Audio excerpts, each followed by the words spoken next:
semuanya, nama aku Syarama. I'm back with another video.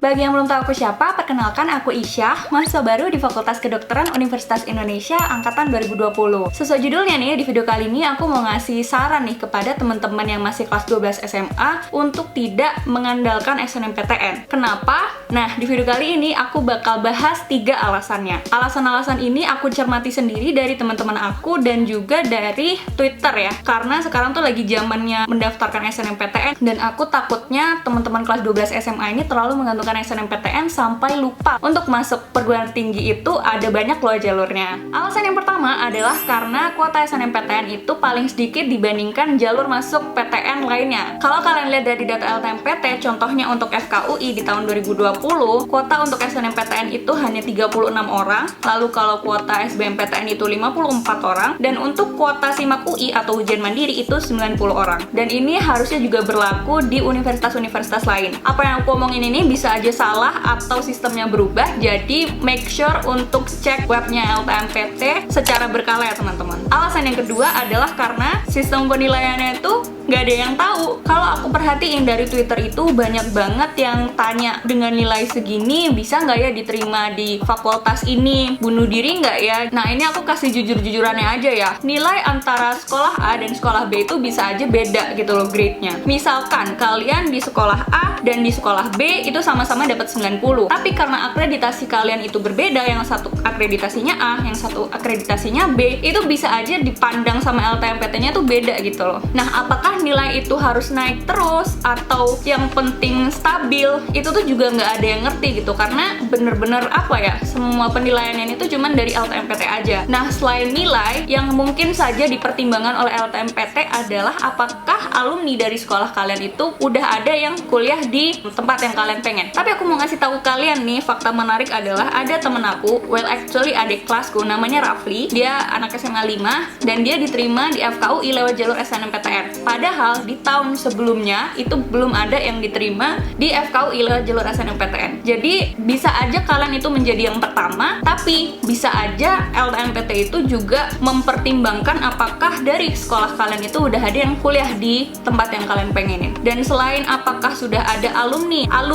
yang kuliah itu IPK-nya bagus nggak gitu. Kalau kita pikir-pikir lagi, kalau semisal nih di tahun sebelumnya udah ada kakak kelas kalian yang diterima, ternyata kakak kelas kalian males-malesan, terus IPK-nya turun, pasti juga bakalan jadi pertimbangan kan, apakah mau menerima lagi dari sekolah kalian. Nah, tapi ini juga belum valid kebenarannya, jadi bisa aja salah. Cuman ini bisa jadi kemungkinan penilaian yang dipertimbangkan oleh universitas. Selain itu yang terakhir adalah apakah sertifikat itu berpengaruh. Nah, jawabannya tergantung. Temen aku ada yang dia masukin sertifikat yang banyak, ada yang internasional, ada yang nasional, dia diterima di SNMPTN. Tapi juga ada temen aku yang dia bahkan sama sekali nggak masukin sertifikat gitu loh. Jadi di sini aku nggak bisa nyimpulin apakah sertifikat itu berpengaruh, tapi mungkin bisa menunjang kalau sertifikat itu berkaitan dengan jurusan atau fakultas yang kalian pengen. Misalkan pernah menang di OSN biologi gitu, besar kemungkinannya sertifikat OSN biologi ini bakal dipertimbangkan kalau kalian daftar SNMPTN di FK,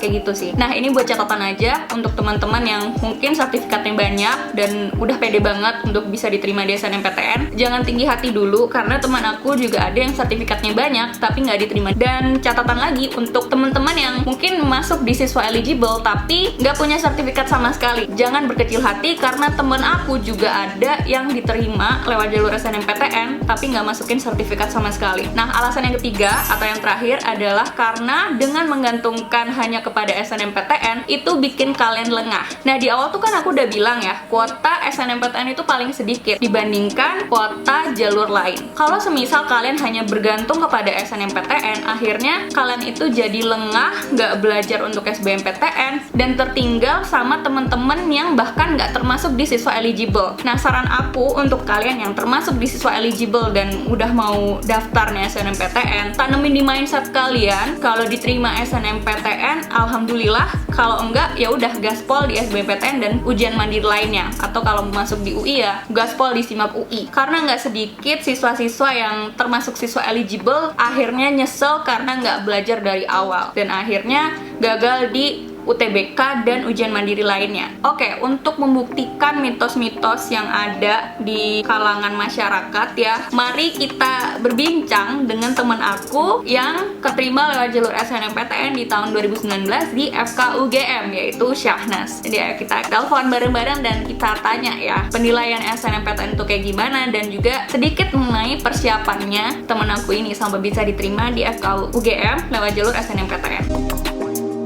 Oke, segini dulu video kali ini. Aku harap di Twitter teman-teman kelas 12 SMA udah nggak tanya-tanya lagi ya, apakah nilaiku segini, masuk ini cukup nggak ya, bunuh diri nggak ya. Aku sarankan, please, udahlah nggak usah terlalu dipikirin, gaspol aja di UTBK dan ujian mandiri lainnya, karena kuota yang diterima lewat jalur SBMPTN dan ujian mandiri itu jauh lebih besar daripada SNMPTN. Semoga video ini bermanfaat. Jangan lupa like video ini kalau kalian suka, dan share ke teman-teman kalian yang mungkin perlu disadarkan karena terlalu menggampangkan SNMPTN. Kalau semisal kalian punya ide-ide saran video lainnya yang mungkin bisa aku lakuin di kedepannya, kalian bisa langsung komen di bawah atau DM Instagram aku aja di @isyarahma. Aku lumayan sering ngobrol sama pejuang PTN yang lagi galau, yang resah, atau tanya-tanya tips, boleh banget. I hope you guys have a very nice day and I'll see you guys soon. Dadah!